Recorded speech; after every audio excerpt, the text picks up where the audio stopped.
views and opinions presented on this program do not necessarily reflect those of the staff or management of Broken Night Media. Viewer discretion is advised.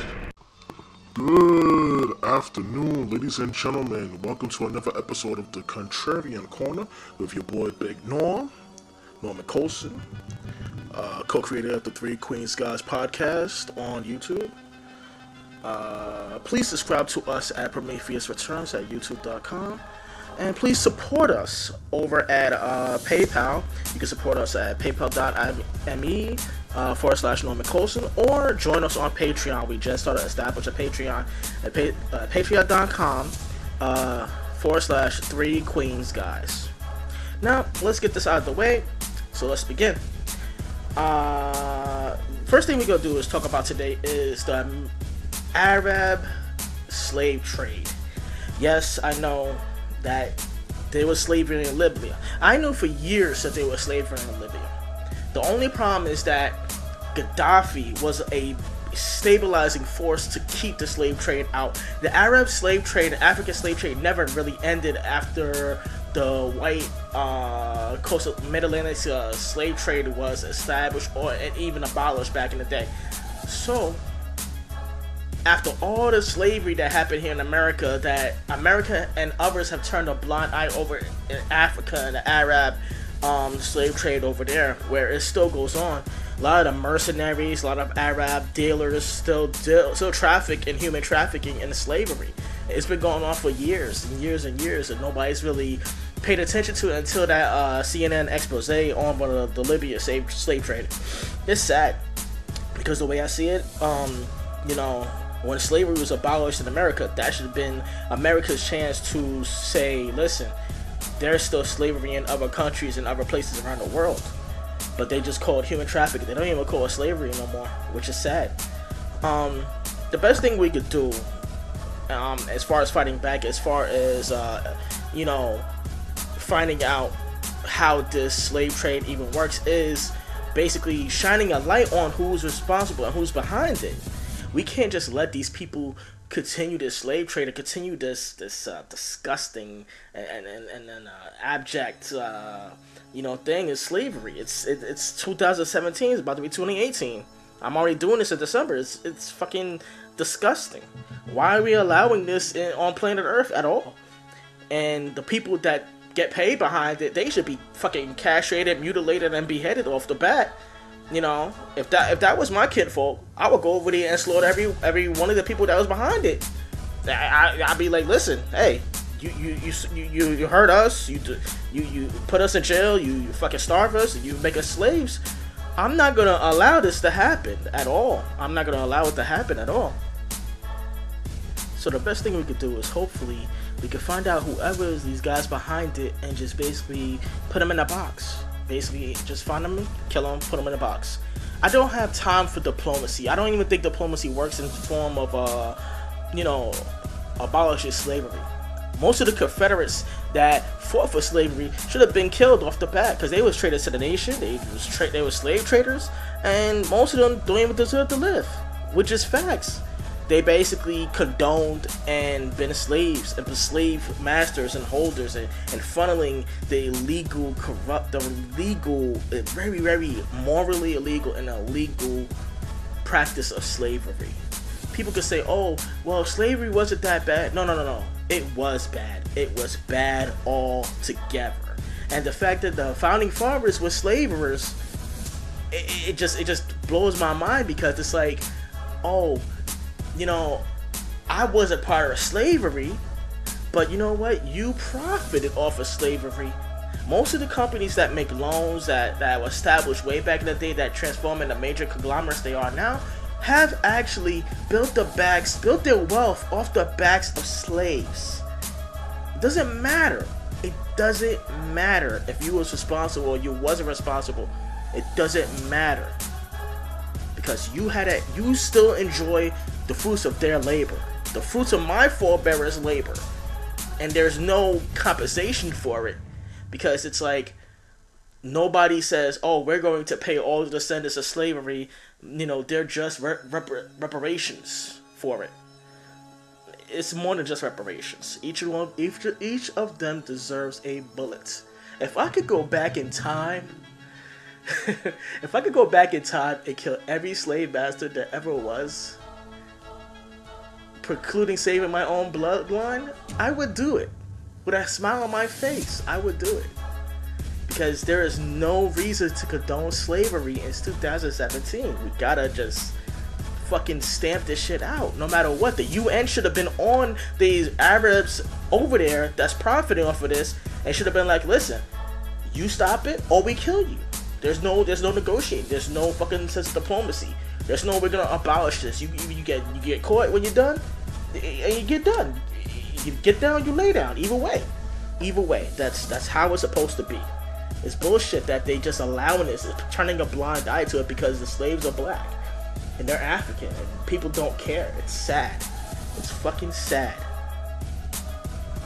Alright, well, other than my tangent on slavery, I want to get into another issue that really hit home. Was I was watching this morning, there was a news report from the Al Jazeera.com on YouTube. Is basically a report on poverty in America, and they basically showed that the UN inspectors were going around Alabama talking about this is a poverty-stricken state, and this is a very bad example of Americans living in basically abject poverty, and it's like, and I'm like, in my head, I'm like, where have you been?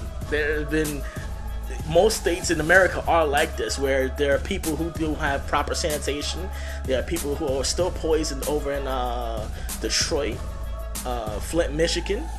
You know, where the people were bathing in lead. They was willingly lead poisoned by the government, and the government of Flint, Michigan, the governor still wasn't punished for it, and it's sad because it's like, why are you allowing these people to bathe in lead, to bathe their kids in lead, to get lead poisoning?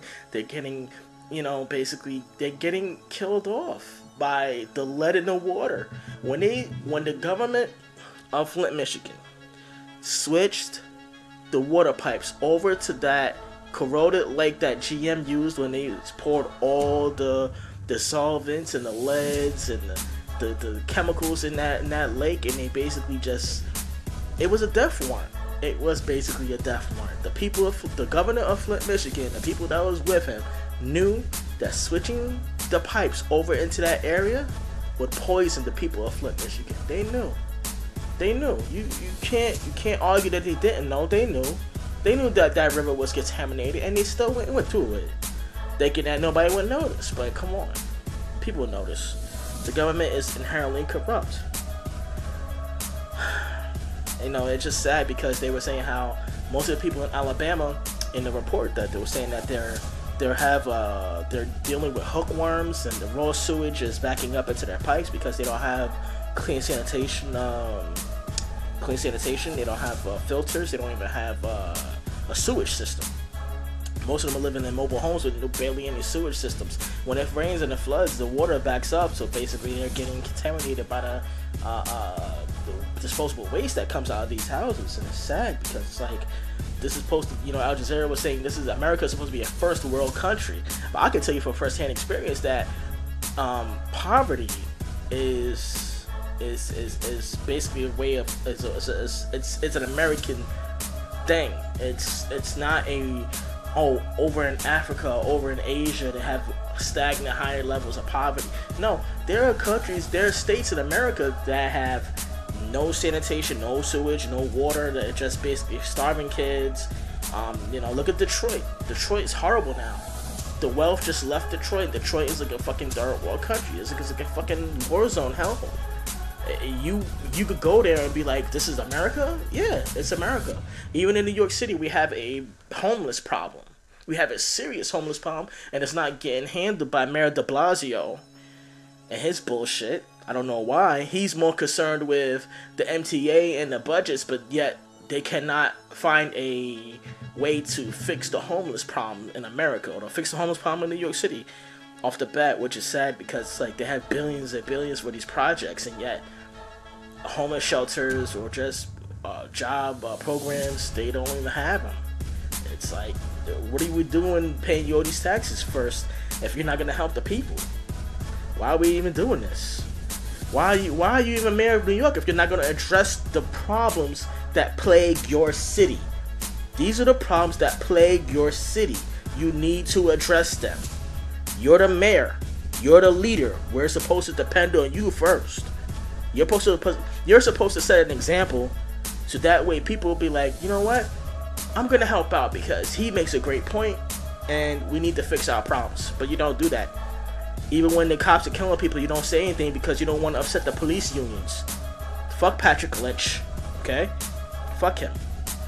At the end of the day, you have to worry about the citizens that elected you. You're the mayor. You have to worry about that. You should be the first one out there to fix it. Alright, last but not least, I want to talk about an issue about this American First doctrine that Trump is parading around. He's going to start talking about, or he did talk about it today, I'm not sure. I have to find out. But this is very, very dangerous for us to be talking about America first. We have billions for a drone program which assassinates people overseas. And basically, there's no retribution for these people, innocent people that get killed. You're talking about America first, but yet you're not helping any American that's poor or abject poverty, and it's sad because you're like, America first, America first. You know who had that same doctrine? Nazi Germany. Nazi Germany, look where they are now. I mean, no. Not now per se in 2017. I'm talking about like right after the fall of Germany. Right after the fall of Hitler. Right? Look at what happened to them in that America First doctrine. There could be only so many ways American can have his hands over the world and be its policeman and be its fucking enforcer. You cannot be this way of having all these weapons and saying we're going to have our American policy, but America first. That's not gonna end well for you. It's not gonna end well for any of us. Because, you know, the way I see it, it's only a matter of time for China, the Russians, or whoever will come in and say, you know what? We're not going to allow you to come over here. We're not going to allow you to bully us. We're not going to allow you to drone our citizens. We're not going to allow you to come in our neighborhoods and our backyards and basically bully your way into doing what you want to do and stealing our resources and stealing our minerals. That's why a lot of China in general is getting clicked up with a lot of African nations and a lot of the Caribbean. They're basically just joining forces. I might not like the way China is rough riding over the indigenous Africans, but I understand the idea. I may not agree with it, but I do understand the idea. Okay, I just wanted to get that off my chest for today. This has been your boy, Big Norm, CEO of Vulcanite Media, co-creator of the Three Queens Guys podcast on YouTube. Please watch our show. Please subscribe to this channel and Prometheus Returns. Please support us over at paypal.me/Norman Coast and support us and be in the Patreon at patreon.com/3 Queens Guys. That's 3 with the number Queens Guys. Well, this has been your boy Big Norm. I'll holla at you later.